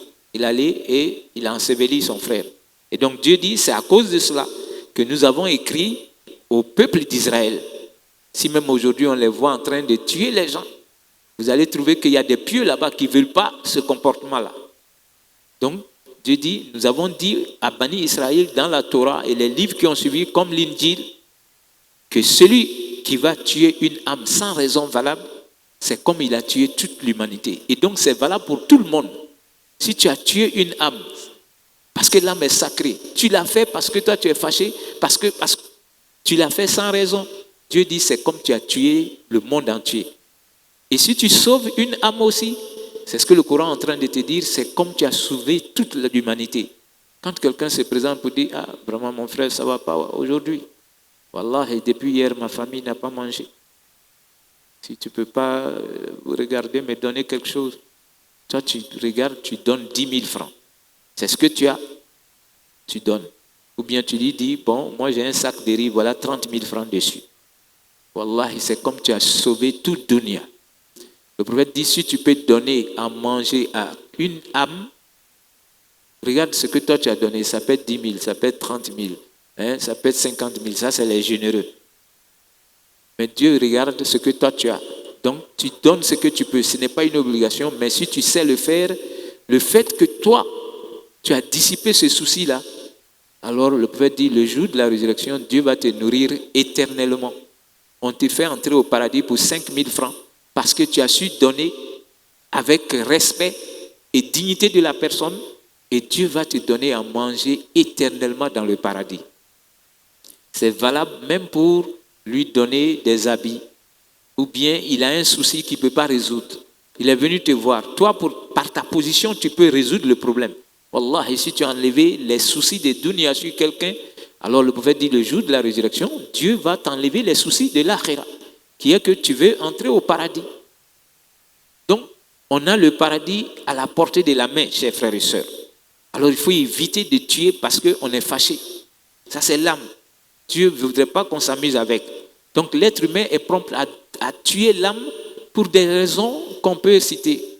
Ce n'est pas exhaustif. C'est-à-dire, il y a les guerres. On ne s'est pas entendu. Et les guerres aujourd'hui se font à cause de quoi? La terre. et le sous-sol, le pétrole, l'or, tel, on va créer des situations. Et souvent, c'est des gens même qui viennent de dehors. Ils viennent mettre le conflit entre les ethnies pour que nous, on fasse la guerre. Comme nous, on n'est pas intelligents, eux, ils profitent de ce moment-là pour s'enrichir. Ils prennent tout ce qui est dans votre sous-sol avant qu'il y ait tranquillité. Alors, eux, ils s'en vont avec pour aller s'enrichir. Donc, il faut éviter les guerres inutiles. Les gens aiment donner la mort, tuer l'âme facilement par criminalité. C'est comme je viens de le dire aujourd'hui, il y a des gens qui sont cachés, on ne sait pas d'où ils viennent, on dit que c'est les djihadistes. Les Blancs sont venus, ils ont duré dessus, on ne sait pas si eux-mêmes ne sont pas derrière, ils sont partis, mais toujours les djihadistes là sont là. Vous avez les satellites en haut pour regarder tout ce que vous voulez, pour savoir même si le champ qu'on a fait sera productif. Mais vous ne pouvez pas trouver où les djihadistes sont pour qu'on finisse avec une bonne foi. Donc, il y a des criminels de guerre aujourd'hui qui viennent créer des situations et qui enveniment ces situations-là pour tuer l'âme seulement. Et on prend l'âme inutilement par l'avortement. Combien de gens qui le font aujourd'hui, même en couple? Toi, tu es marié avec ta femme, vous avez 3 enfants, 4. Le monsieur dit, ah non, on ne dépasse pas ça là.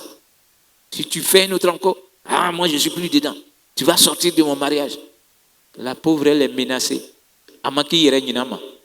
Et puis après maintenant, on va dire à la pauvre, bon, on va aller voir le médecin. Hein. Ça là, si celui-là vient, moi, vraiment, j'ai planifié, c'est 4 seulement. Et il n'a pas honte, il est à la mosquée avec l'imam. Il ne veut même pas que la femme en parle avec l'imam.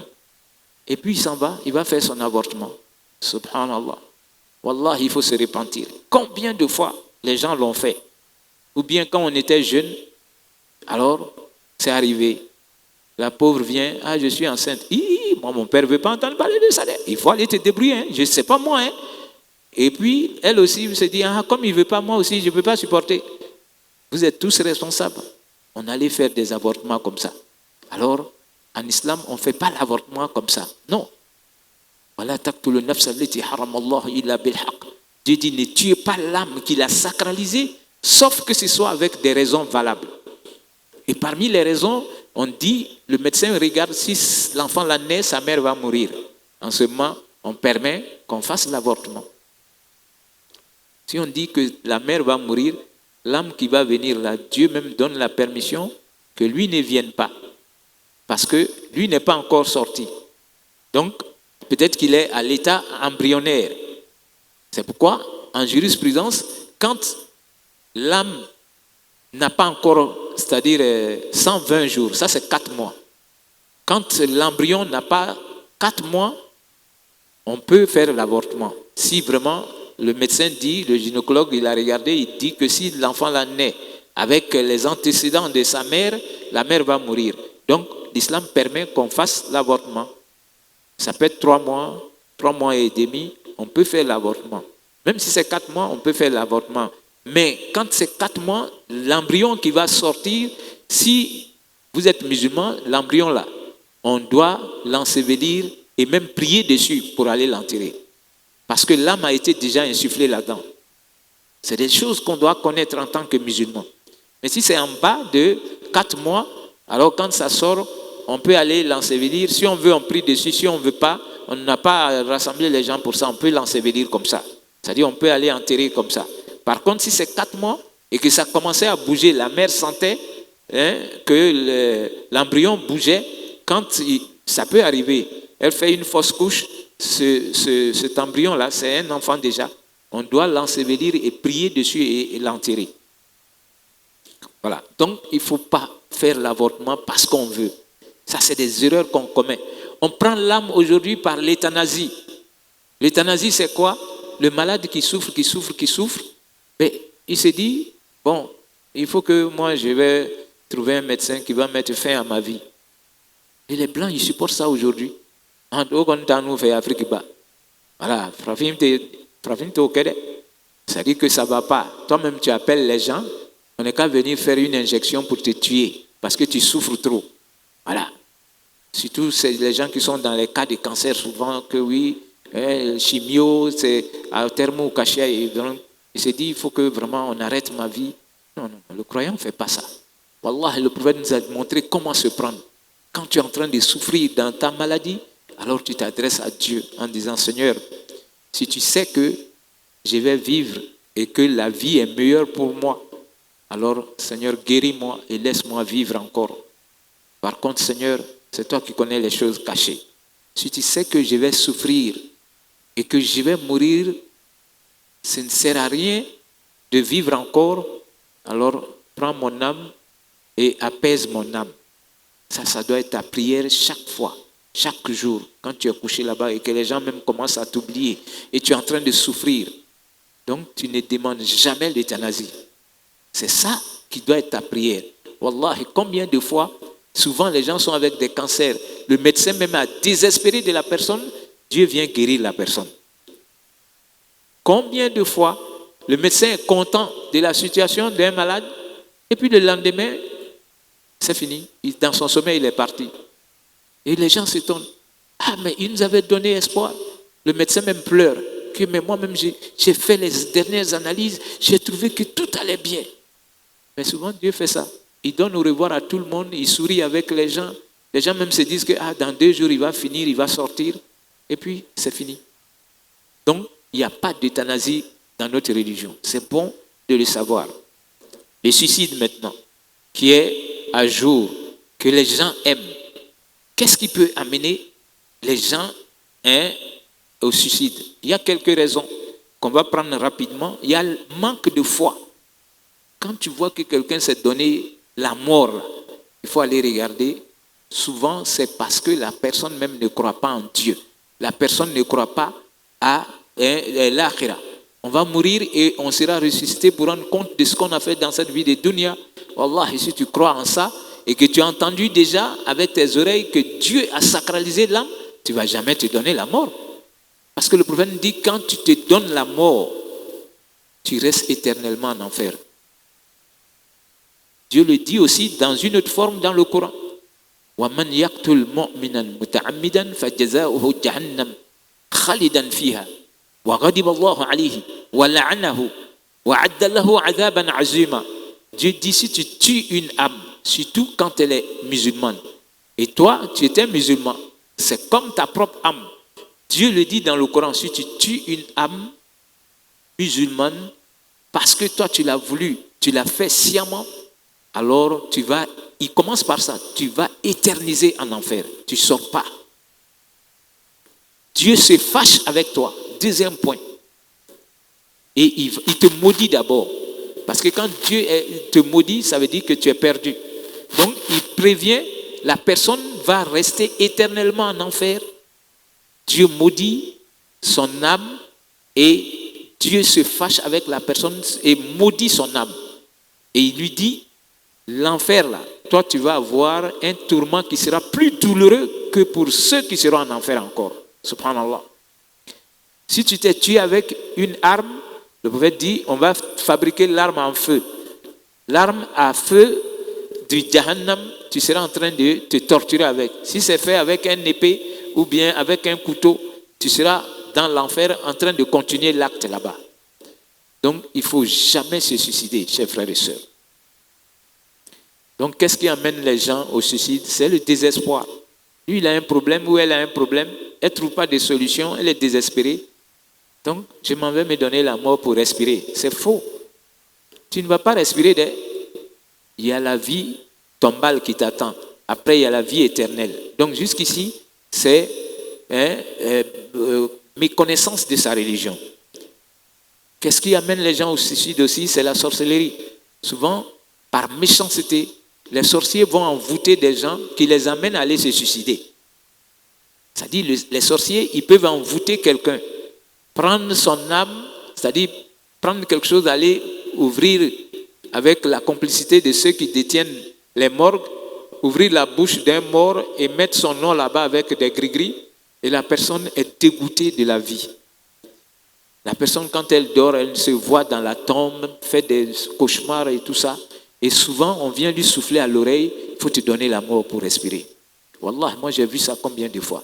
Et la personne, souvent, veut passer à l'acte. Elle est hésitante.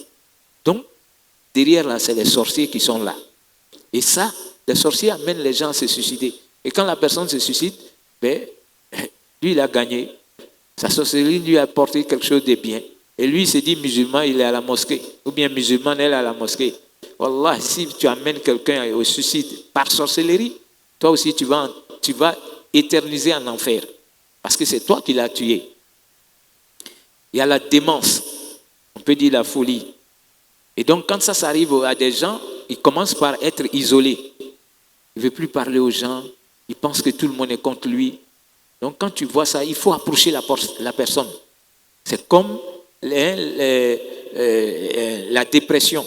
Tu vois quelqu'un qui commence à parler seul, il faut tout de suite prendre la personne en compte. Nous, on veut voir que la personne passe même à l'acte avant de venir s'étonner. Non, il faut faire attention aux gens. Il ne passe pas à l'acte d'un seul coup. Souvent, il a des problèmes, il veut expliquer, personne ne veut l'écouter. Donc ça amène des gens à se suicider. S'il n'est pas fort en foi, il peut aller se suicider. C'est pourquoi quand quelqu'un dit « je veux te parler », il faut l'écouter. Voilà, il faut l'écouter. Moi, je n'aime pas les rendez-vous dans ça même. Quand quelqu'un t'appelle pour te dire « ah, il faut que je te parle », tu lui dis « bon, tu peux venir ».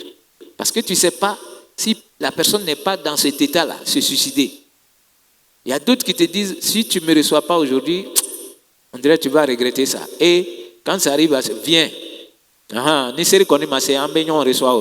Tu écoutes. Parce que quand tu es imam, toi tu es comme un médecin. Il y a des choses qu'il ne peut pas dire publiquement, on vient te dire. Et toi, tu dois donner des conseils par rapport à ce que Dieu a dit, par rapport à ce que les hadiths t'ont enseigné. Donc, quelles sont les solutions que l'islam offre?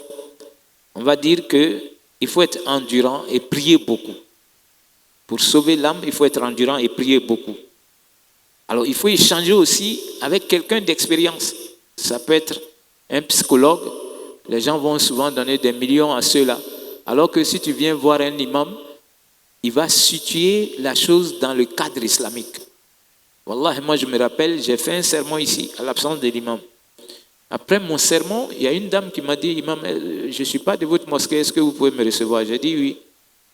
Voilà, parce que quand c'est le cheikh, lui, il reçoit tout le monde jusqu'à souvent à 15 heures, on reçoit les gens. Et souvent, il est obligé de prendre ce qu'il a en poche pour donner. Wallah, il est tellement généreux. Même, je suis étonné de lui. Les gens viennent avec leurs problèmes, il prend, il donne. Bon, comme moi, je n'ai pas encore son secret, moi, quand j'ai fini mon vendredi, j'ai dit non, le grand imam n'est pas là. Alors, moi, je n'ai pas aussi les enveloppes, il faut qu'on fasse droit et puis tout le monde s'en va en même temps. La dame me dit non, l'imam, toi, tu vas me recevoir. Je dis d'accord, nous sommes entrés. Elle dit, je ne suis pas de votre mosquée. Mais ce jour-là, j'avais parlé de ce thème-là. C'est-à-dire, pourquoi Dieu a sacralisé l'âme. Wallah, elle dit, c'est Dieu qui m'a amené ici. Que je viens de France comme ça, j'ai fait 3 mois là-bas. Et je sais combien de millions j'ai laissé là-bas pour celui qui me recevait pour les séances. Mais que vous êtes venu me donner ma solution avec votre sermon. Que j'avais rendez-vous pour repartir, mais je ne vais plus. Wallah. Pourquoi? Parce qu'elle dit, j'étais arrivé à bout, j'ai voulu me donner la mort. Que c'est une copine qui m'a conseillé, qu'il y a un psychologue, elle m'a donné le numéro, j'ai pris rendez-vous, je suis parti, j'ai laissé combien de millions là-bas. Et comme Dieu, il m'aime, il m'a ramené, ça c'est pas mon mosquée, mais je suis venu pour des courses et je suis venu écouter le sermon, que je ne vais plus là-bas. Wallah, et que vous êtes venu me situer avec votre sermon. Donc, il faut être quelqu'un qui prie et qui se dit que Allah subhanahu wa ta'ala va nous éprouver. Ce n'est pas parce qu'on est musulman qu'on ne sera pas éprouvé, on sera éprouvé. Mais il faut être endurant. Dieu même le dit, wasta'inu bis-sabr was-salah. Chaque fois que tu as tes épreuves, il faut commencer par la prière. C'est ce que nous, on ne sait pas faire. Quand tu as c'est-à-dire une situation, ne perds pas la tête. Fais l'ablution, va faire 2 rakats d'abord et explique le problème à Dieu. Seigneur, je sais que ce n'est pas fait à ton insu. Moi, je suis très faible, ne m'éprouve pas. Voilà la situation, Seigneur, viens-moi en aide. Seigneur, viens-moi en aide. Iyyaka na'budu wa iyyaka nasta'in. Il y a combien de zikr pour ça? Iyyaka na'budu wa iyyaka nasta'in. Ça, c'est ce que tout le monde connaît. On met ça. Iyyaka na'budu wa iyyaka nasta'in. Ça, c'est dans Surat al-Fatiha. Wallahi, tu peux réciter ça autant de fois. La ilaha illa anta subhanaka inni kuntu minadh dhalimin. Donc, tu as fini d'expliquer, tu sors maintenant. Est-ce qu'il y a quelqu'un qui peut t'aider? Va vers la personne après avoir fini de parler avec Dieu. Wallahi, Dieu va amener la personne à résoudre le problème. Parce que tu t'es adressé à Dieu. Mais quand ça tombe sur toi, tu te dis, bon, comment je vais faire? Voilà, celui-là peut. Tu as oublié Dieu d'abord, souvent tu vas taper poteau là-bas. Ils ne veulent même pas te recevoir. Ils ne veulent même pas t'écouter. Parce que tu n'as pas expliqué à ton Seigneur. Et nous, on renverse toujours. C'est après maintenant, quand tout le monde nous a fermé la porte, on revient à Dieu maintenant en second. Alors que c'est Dieu qui est premier. Il faut commencer toujours par Dieu. Mais il faut être endurant aussi. C'est ce qui est notre faute. On ne sait pas être patient. Nous, on finit de descendre la mer, on veut voir la solution en même temps. Si Dieu veut, il peut le faire. Wallah, s'il veut, il ne le fera pas de cette manière. Donc, Allah subhanahu wa ta'ala nous aide à être patients. Alors, pour se protéger contre la sorcellerie, il y a combien de sourates? Comme les Kul huwa Allah, Kul a'udhu bi rabbil falaq, Kul a'udhu bi rabbin nas, Ayatul Kursi. Mais est-ce que toi tu crois? Ça, c'est notre problème. On a ces sourates-là, on les connaît, mais nous-mêmes on se dit, si je fais là, ça ne va pas marcher. Ça ne marchera pas, parce que tu ne crois pas. Wallah, c'est avec ça le prophète s'est protégé toute sa vie. Il ne dormait jamais sans les lire et essuyer son corps avec. Si tu crois au prophète, c'est ce que tu dois faire pour te protéger contre les sorciers, contre les djinns, contre tout. Après chaque prière, le prophète lisait ces sourates-là. Combien parmi nous qui ne le font pas? D'autres même sont prêts à accepter Fatiha seulement, mais lui, il n'a pas lu Kul huwa Allah, il n'a pas lu Kul a'udhu bi rabbil falaq, Kul a'udhu bi rabbin nas, Ayatul Kursi, il ne les fait pas. Alors qu'après chaque prière, combien de fois on doit les lire? Il faut connaître seulement pour les faire. Tu es sous protection de Dieu. Malgré tout ça, si Dieu t'a éprouvé avec quelque chose, ça c'était écrit depuis le jour qu'on devait venir souffler l'âme dans ton corps. Même si le monde entier avait voulu interdire ou priver ça, ça allait arriver. Alors, donc, on va résumer maintenant en disant, repentissons-nous. Faisons beaucoup de doigts pour notre propre âme, pour profiter des fruits du paradis. C'est avec ça qu'on va achever. L'âme que Dieu nous a confiée là, on peut préparer notre âme à entrer au paradis déjà. Voilà, le prophète nous a donné ses doigts. C'est avec ça que je vais achever. Le prophète nous dit, celui qui peut dire chaque matin et chaque soir, Alhamdulillah, allazi tawadu'a kulla shay'in bi azamatihi. Walhamdulillah, allazi zalla kulla shay'in li izzatihi. Walhamdulillah, allazi aqda'a kulla shay'in li mulkihi. Si tu as pu dire ça une fois le matin, si tu meurs, Dieu, il va recueillir ton âme, il va mettre ça dans des pigeons qui sont verts. Et il fait entrer ces oiseaux-là dans le paradis. Et ces oiseaux-là vont jouir du paradis avant que la résurrection ne soit faite. Et dans un autre hadith, il va dire, ces oiseaux-là vont venir sur les lumières qui sont accrochées au trône de Dieu. Donc, il y a des âmes qui se promènent, même aller jusqu'au trône de Dieu. Mais comment je peux avoir l'opportunité d'avoir ce privilège? Wallah, il faut suivre simplement l'enseignement du prophète. Voilà la doua qui est dite. Cette doua, si tu es musulman, tu ne la connais pas, c'est comme on te donne l'opportunité de sauver l'âme que Dieu t'a confiée, mais toi-même tu es encore hésitant. Alhamdulillah, allazi tawadu'a kulla shay'in li azamatihi.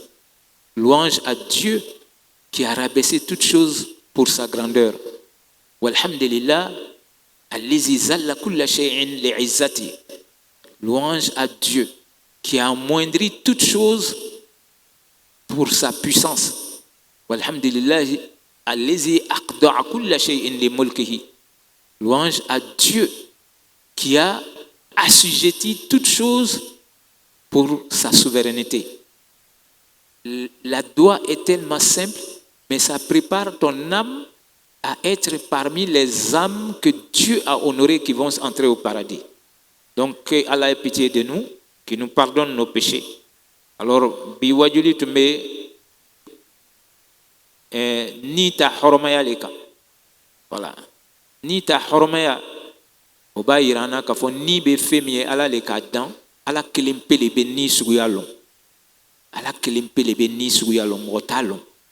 On ni min karfala mani ala koko horoma fenu de angana tolon kala de.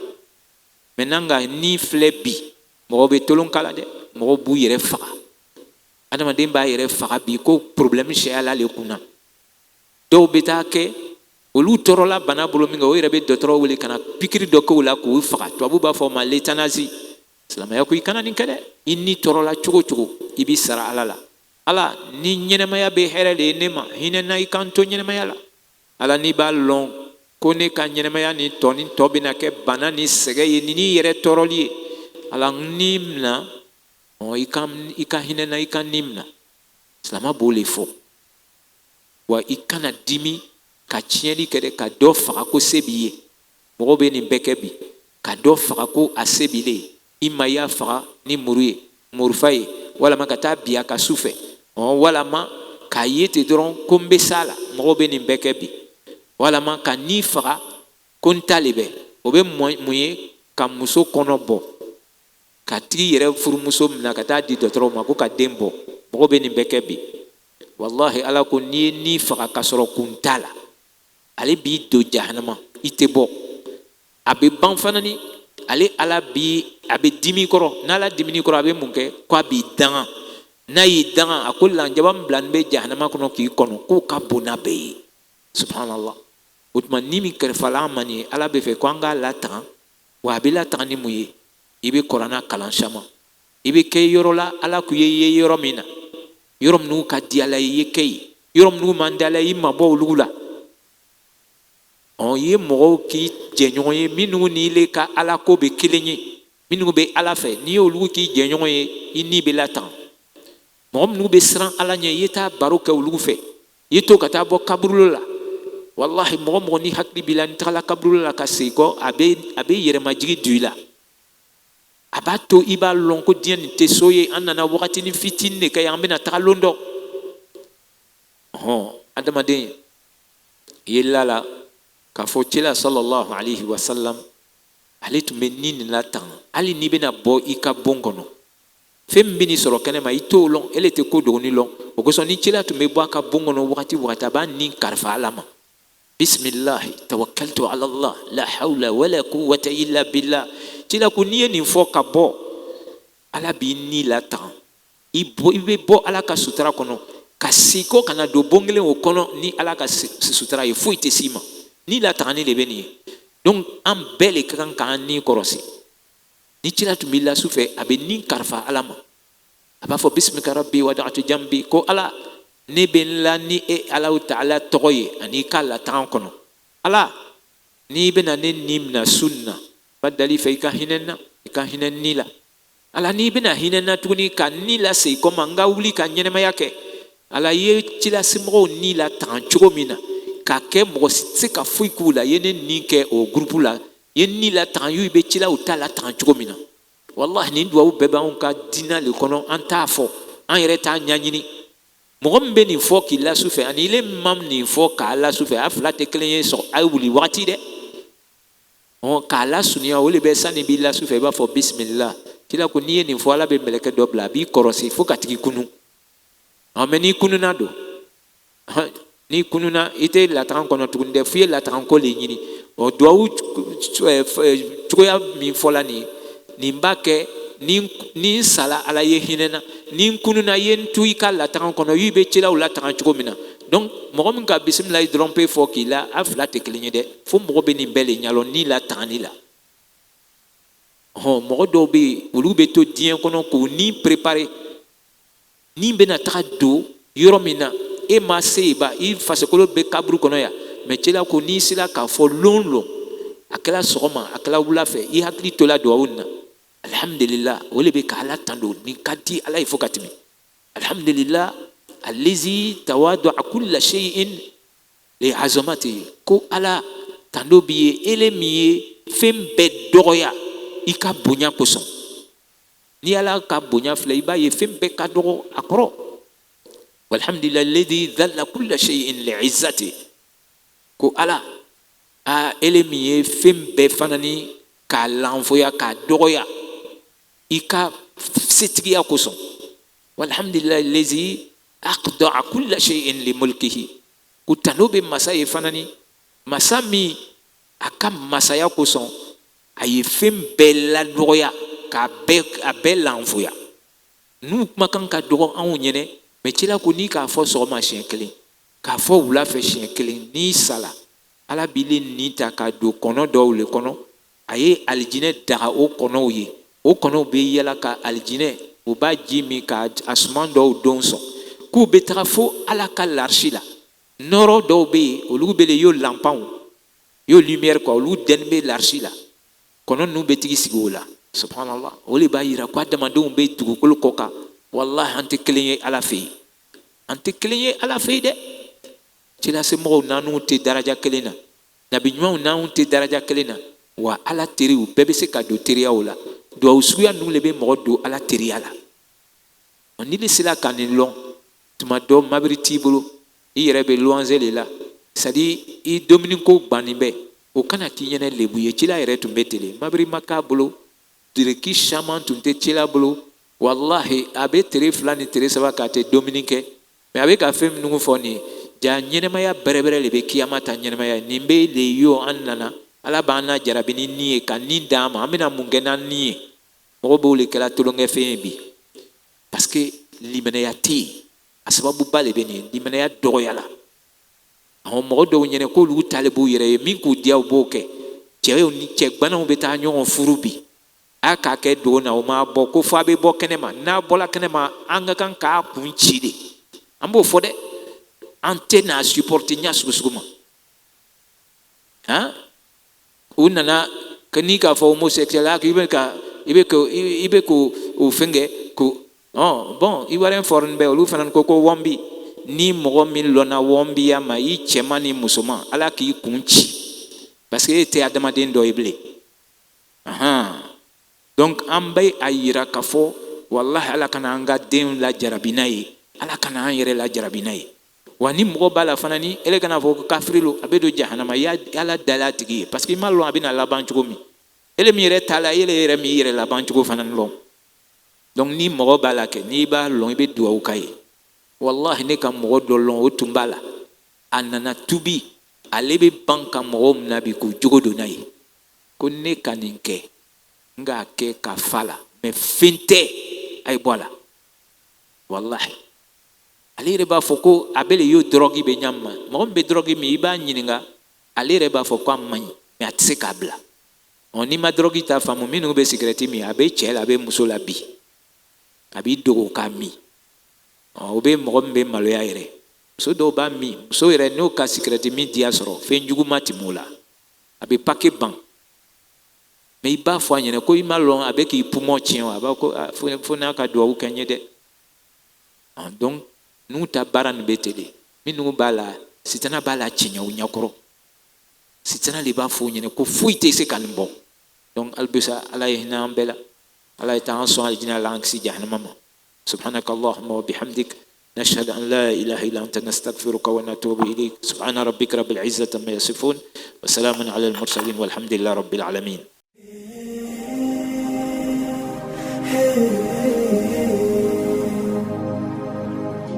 صلى الله عليه وسلم